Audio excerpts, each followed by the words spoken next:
From Fox 8 Sports, this is the Overtime Podcast.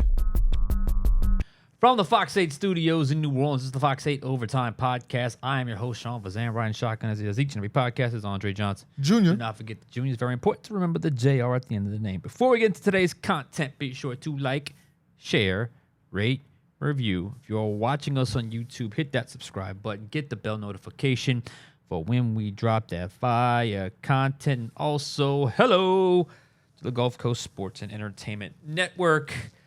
Glad you have found us here to start one of the original programs on the Gulf Coast Sports and Entertainment Network. There could be more to come. We'll see. So, anyway, here we are. It is, what day is today? Is it Wednesday? Wednesday. It's been a long week. It is Wednesday here. It's cold outside in the city of New Orleans. Really, really cold. I don't like cold. But, so thank you guys for watching the last pod. We talked about Derek Carr's situation. As per usual, it got a lot of responses, and some agree, a lot disagree, but that's what this podcast is for. Since that time, we have a little bit of an update on what Derek Carr will not do. We'll get to that in a second, but first things first, how you feeling? I'm not feeling good, Sean, because you mentioned it earlier. It's cold out there. I had to break out my gear from Ohio. I had to break out the big jacket with the fur. Cold weather gear is unbelievable. The battery-powered heated gloves, which, by the way, if you don't have them, it's a great purchase. You put the batteries in. It's like rechargeable batteries. You turn them on. It's got 3 levels of heat. Your hands will never be cold again. Game changer when it comes to the cold, but man, it is a struggle out there. Yeah, it's cold. Warm up, please. Not nothing crazy, but warm up enough to where it's at least we can at least tolerate. I don't do well in cold, neither does Andre, so we'll move on from that. Okay, so here we are, Wednesday. Like I said, we mentioned the Derek Carr situation. We had a podcast on it. It got a lot of views, or a significant amount of views, a lot of comments on it. Look, we could do another whole podcast on Derek Carr. We've kind of done a lot of them, and we're going to keep doing more. And we could have done a whole podcast just on this topic, but we simply cannot do every single podcast on Derek Carr just because it does pretty good numbers. But there has been a significant update since that podcast aired that I felt like it was enough to share. It's not our big picture today, but we're going to just kind of give a quick take on it, that being Derek Carr and the idea of a pay cut. Yeah, some people were kind of throwing out the idea that Derek Carr could take a pay cut next season to, make the numbers add up a little more when it came to salary cap and all of that. That shut down. Derek Carr will not be taking a pay cut for the Saints next season. No matter what happens, you're going to have to pay that man what he's owed next season. Was that a surprise at all? No, not at all. In fact, I thought it was a long shot. I'm not even sure the Saints even asked for him to take a pay cut, because for all we know, they want him back in a Saints uniform, because everybody I have spoke to, coaching staff-wise, locker room-wise, front office-wise, they don't have the same impression of Derek Carr that maybe some of you guys do out there. They feel like he's been a capable starting quarterback. Now, this year, obviously, he ran into some really bad luck when it came to injuries. Some of it was bad luck. Some of it was, you can kind of say by his own doing with the last injury that he suffered. But nonetheless, I've always felt like they are higher on him within that organization than perhaps his haters, which there seem to be a lot of them. Although he does have a lot of supporters too. I don't want to just say he's got a lot of people hate him, because I do think he has a lot of supporters too in the fan base. So I was not surprised. Would you take a pay cut? Would you take a pay cut? I can tell you right now, I'm not. He's not under any obligation to do so, and it's not being a team player. It's, we signed a contract. This is what I'm scheduled to make. I'll be happy to work with you in any way possible, but I'm not gonna take a pay cut. I always said, I will continue to say this until proven otherwise. I think he's back on a restructured, not reduced contract, restructured contract, which is obviously much different than a pay cut, and that will allow them to get some of the space that they need to get obviously under the salary cap threshold. So we're going to keep it quick with Derek Carr. I am not at all surprised. So if that was any thought in the Saints' mind, it's just not going to happen. Sean, you have a job. I have a job. Many of the people watching this podcast have a job or some way to make money and make a living. And I promise you, if any of our bosses came to us and said, hey, we need you to take a pay cut. And not only do we need you to take a pay cut, we need you to take a pay cut for a losing team when you make a very sizable amount of money.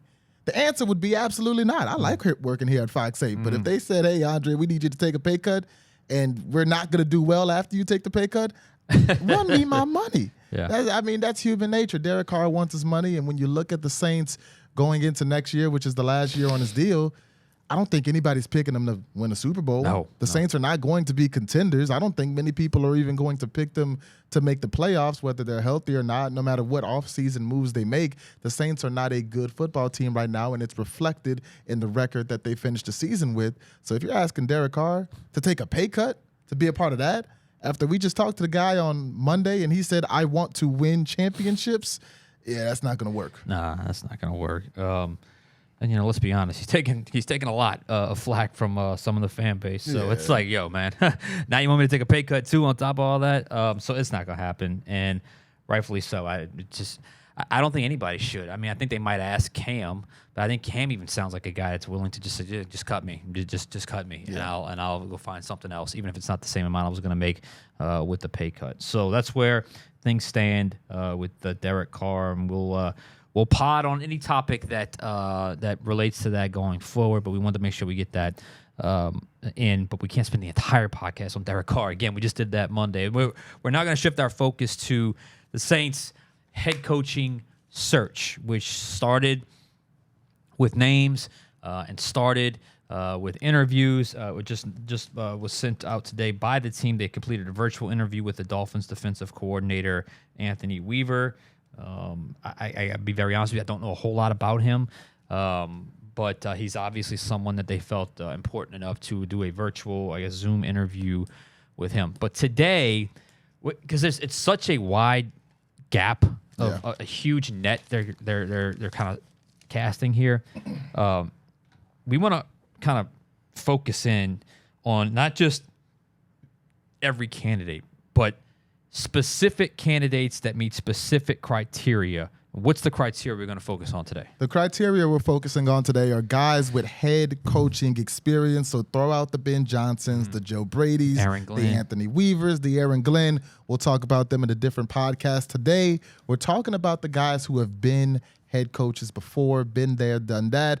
I've got 5, you got 5. We're going to start at 5, and we're going to count them down to see which guy we would hire. Now, obviously, whether these guys would want to work in New Orleans, you'd have to talk to them to figure that part out, but we're going off of who we would hire if we had the choice of head coaches who have coached in the NFL before. Okay.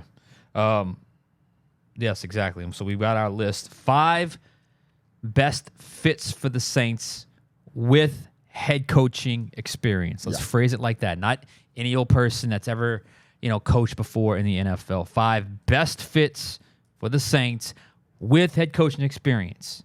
That's the list. So that whittles the list down. That eliminates a lot of people. We will have other pods with defensive assistants, offensive assistants, whatever the case may be. But for today, head coaching experience. How you want to do this? You want to go 5, 5, 4, 4? Let's do it like that. Let's do it back and forth. All right. So that's our big picture today. So we're going to go from 5 to 1. All right? Ready to get started? All right, let's get this thing going. All right, my number 5, we did a pod on him. I have John Gruden. Okay. John Gruden, 61 years old, 117 and 112. Super Bowl ring. Obviously, that's a positive. Super Bowl ring a long, long time ago. What are his attributes? Well, I think he's got a little bit of he brings some box office. Like as I mentioned, brings a little star power to the Saints. Things have gotten a little stale, got a little boring. And obviously he's a guy who loves football and is eager for the chance to get back in. And he's had success. It's just been a long time since he's had that success. And that is where I'm going with the negatives of a guy like John Gruden. That is, he ain't been a good head coach in a really long time. He hasn't had a winning record since 2007. The year he had to resign, the team started 3-0, went 3-2. Then he resigned over the email scandal. Obviously, that would be another negative on him because you would be inviting a little bit of, not a little, you would be inviting some criticism with that decision based off of something that happened, which is obviously a huge controversy at the time. However, of the candidates possible that would have some kind of link to the Saints, he cracked my top 5 at number 5, John Gruden. What are you? My 5 is a guy who we also talked about in a previous podcast, who you like a little bit. I'm going to go with Mike Vrabel. Mike Vrabel, a guy who coached in Tennessee before this. 4 winning records to start his head coaching career: 9-7, 9-7, 11-5, 12-5, 2-3 in the playoffs. He finished his Tennessee tenure 7-10, 6-11. Now, I've been saying on this podcast, the one I want to lead the Saints moving forward would be more of an offensive guy. Vrabel, spoiler alert, he's going to be the only defensive kind of coach on this list because there's only so many offensive guys out there who I could realistically see helping the Saints. But like you've mentioned before, Vrabel is a presence. Vrabel is a former player. He would be respected. And for what it's worth, he had the Titans offense near the top of the league at times. And outside of King Henry, it's not like they had a lot of prolific weapons out there. You know, he was working with Marcus Mariota and Ryan Tannehill for the majority of his tenure in Tennessee. So I'm going to roll with Mike Vrabel to come in and give this team the kick that maybe they would need. All right, Mike Vrabel's on my list, but he's not number 5. All right, that's a good one. Number 4. This might be a little bit of a surprise, but I've heard his name a couple of times. Nothing formal yet, I don't believe. Maybe they have. I got to check. But number 4, Brian Flores. Brian Flores, he's 43 years old. He's the youngest on my list. 24-25 as a head coach for 3 seasons with the Miami Dolphins. He did not make the postseason, but I've seen what he's done with the Vikings and some of that. They're from that Bulls, Vance Joseph type exotic pressure type feel. I remember how much trouble he gave the Saints last year. When they were in Minnesota. So Brian Flores is a guy that, young enough, but has been gotten fired. I know he has I don't know where the lawsuit, that was huge news a couple years ago. I'm not sure where that currently stands, if that's still in litigation, or if they're still trying to work out some kind of settlement. I don't know. And maybe that could complicate things because, who wants to hire a coach that's in the middle of a lawsuit that may get distracted? I don't know. And maybe if he gets a head coaching job, maybe that lawsuit, goes away, because that would kind of hurt your lawsuit if you're trying to say you're not getting an opportunity. So I think he's learned some things. I think he's got a little bit of an edge to him that I think could work. What's the negative? Well, the negative is he's only got 24. He's never made 24 wins as a head coach. He's never made the playoffs. Not bad, but not great. And if you guys recall, he almost ruined Tua. And Tua under Mike McDaniel has been a totally different quarterback, injuries aside. And under Brian Flores, it almost was like he regretted drafting him. That's how bad it had gotten. There's been other interviews with Tua who explained the difference between the Flores method and the McDaniel method. Flores seems like a no-nonsense, hard, tell you like it is, probably to a fault, maybe to a point of almost verbally abusive to a guy like that, versus a guy like McDaniel who does not seem like a disciplinarian at all. Maybe there's a happy medium there. Maybe Flores has gotten to that happy medium, but that would be that would give me a little bit of pause. I wouldn't have him at the top of my list, but he does crack my top 5 at number 4, Brian Flores. And that Tua thing that you just mentioned, that's the reason I couldn't put him on this list, because if you come to the New Orleans Saints, you're going to be working with a young quarterback. Whether that guy is Spencer Rattler, like many fans want it to be, or whether that's a guy who you're going to draft in the next year or two, you're going to have to develop a young quarterback. He was given Tua Tagovailoa, who outside of Joe Burrow was seen as the guy in that quarterback class, and it looked like he never wanted Tua. Tua was offensively inept. The Dolphins were horrible. People were wondering what happened to this guy. Then all of a sudden, Flores goes out, you bring in Mike McDaniel, and Tua's leading the league in passing. He's one of the best deep passers in the NFL. Now, some of that comes from the weaponry that came in, but also Tua just started seeing the game differently. No doubt. You can see that when you're watching him. And so when you look at some of the things that Tua said about Brian Flores, Tua, who's not typically an outspoken guy, that's what caused me to leave Brian Flores off my list. Now, my number 4 guy is your number 5 guy, John Gruden. Okay. For a lot of the reasons you talked about, also he's familiar with this organization. He's familiar with Mickey, with Gail, with the people around here, with Derek Carr. I think he would fit in seamlessly at that head coach position. He's got the presence. He's got the pedigree that you would want in that locker room. My only concern is any accolade that you would talk about for John Gruden happened about 20 years ago. He won that Super Bowl, and it was a great, not to downplay a Super Bowl, but he won the Super Bowl in his first year in Tampa with a team that was mainly built by Tony Dungy. His coaching record is about average. Even after that Super Bowl, he didn't do anything outstanding. And the game has changed a lot in the last 20 years. He was a great coach in the early 2000s when I was in 3rd, 4th, and 5th grade. Can he be a great coach in 2025? I'm not so sure. But for this list, top 5 with head coaching experience, he cracks it at number 4. All right, so you've got Gruden at 4 and Vrabel at 5. I've got Flores at 4, Gruden at 5. To number 3 we go. I'm going to go with Cliff Kingsbury. Okay. He's my number 3 guy, 45 years old. In fact, according to Josina Anderson, she reported the Saints have reached out and possibly doing an interview with Cliff Kingsbury. A couple of things. I'm not exactly sure if Cliff Kingsbury wants to be a head coach. It certainly feels like he's going to be a guy that's going to want the right opportunity because he's in a great opportunity right now. He's got a great job right now with Jaden Daniels. Look how well Jaden Daniels has done. And he did some stuff, obviously, with Caleb Williams that got him to be the number 1 overall draft pick. And maybe that's where his lane needs to be in quarterback development and scheming up plays for a quarterback. Maybe not head coaching material. He did say in an interview that he does want to be a head coach again, and he would do some things differently. And he's learned a lot from the foundation building from a guy like Dan Quinn, who he's working with now, who is also on his second opportunity as a head coach. He's 28-37, obviously not great, but he did go to the postseason, so that's why I have him a little bit ahead of Brian Flores. And obviously he's an offensive mind and very in tune with the modern game, although he was so outspoken about wanting to work with Kyler Murray, and I think it just didn't work. It just did not work, and I don't know what his plans would be when it would come to a quarterback here with the Saints.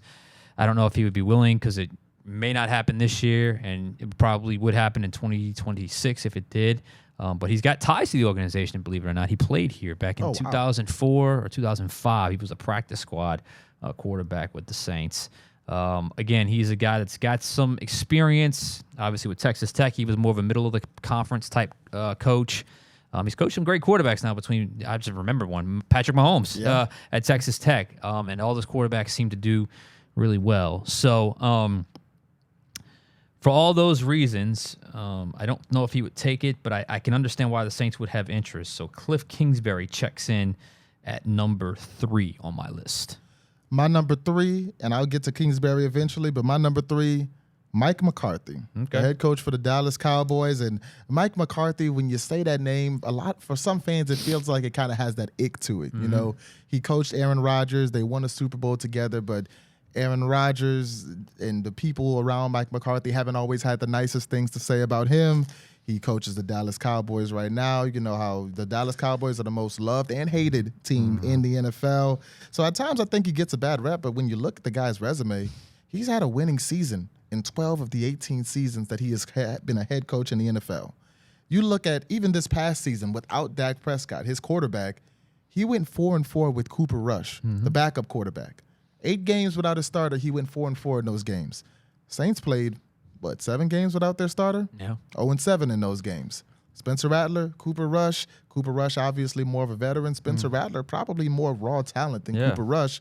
Cooper Rush was able to win games in that Dallas Cowboys quarterback position, partly because Mike McDaniel knows what to do. McCarthy. Mike McCarthy. Mike McDaniel's real good too, but he's not available. Mike McCarthy knows what to do with an offense. Speaking of an offense, he was the number 3 offense in 2021. I don't even want to get into his Green Bay days. We know how that was. In Dallas, he had the number 3 total offense in 21, number 7 in 22, number 2 total offense in 23. You want to talk about scoring points? He's had the number 1 scoring offense in 2 of the last 3 years. They have been scoring points in Dallas with Dak Prescott, who I think is not a top 10 quarterback. I think he's a slightly above average quarterback, but they've been scoring points in Dallas nonetheless. He's worked with A-Rod, Aaron Rodgers, when he was young. He's worked with Dak Prescott, relatively young in his career. So he's shown that ability to work with a young quarterback, which, like I mentioned earlier, that's what the Saints are going to have to bring in.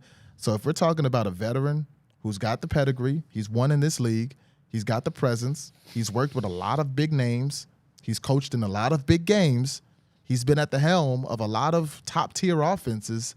Mike McDaniel, if Jerry Jones were to let him go, I think would be Mike McCarthy. Why do I keep saying Mike McCarthy, if Jerry Jones were to let him go, would be a great pick. All right. I'm going to stay right there.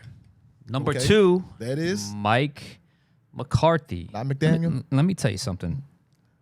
Mike McCarthy may have the most underrated resume in football. Yeah. He may have. I mean, what if I told you 3 straight 12-win seasons with Dallas? Not if you go not from this year, but 3 prior seasons. 3 straight 12-win seasons with Dallas and Dak Prescott. Don't even get me started on what he did with Green Bay. You know, there was a time where with Green Bay, with McCarthy and obviously Aaron Rodgers, he was my favorite quarterback in football at that point because he was just playing quarterback at a level we just hadn't seen before, and McCarthy obviously helped develop him.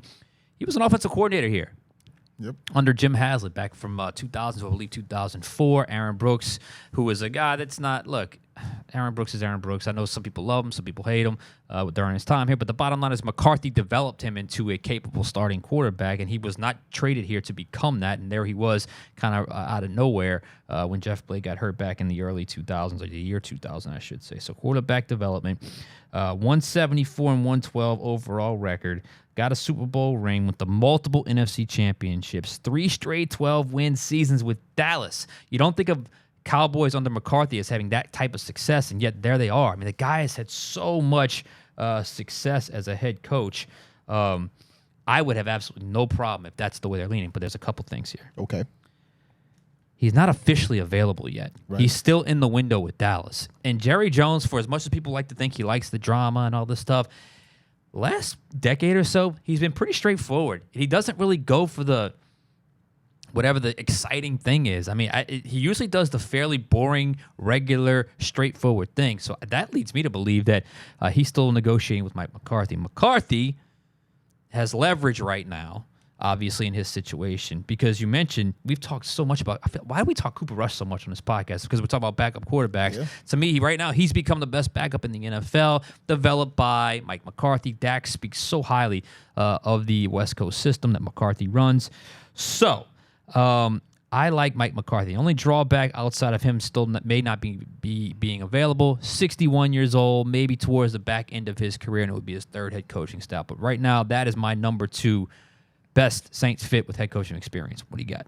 All right, number 2 and 3 were flipped because I've got Cliff Kingsbury, who on paper is everything that I'm looking for in the next head coach for the Saints. He's young. He's offensive-minded. That's what I've been wanting, some young blood, offensive-minded guy that can work with a young quarterback, build him up, and start building the foundation for the future of this New Orleans Saints offense.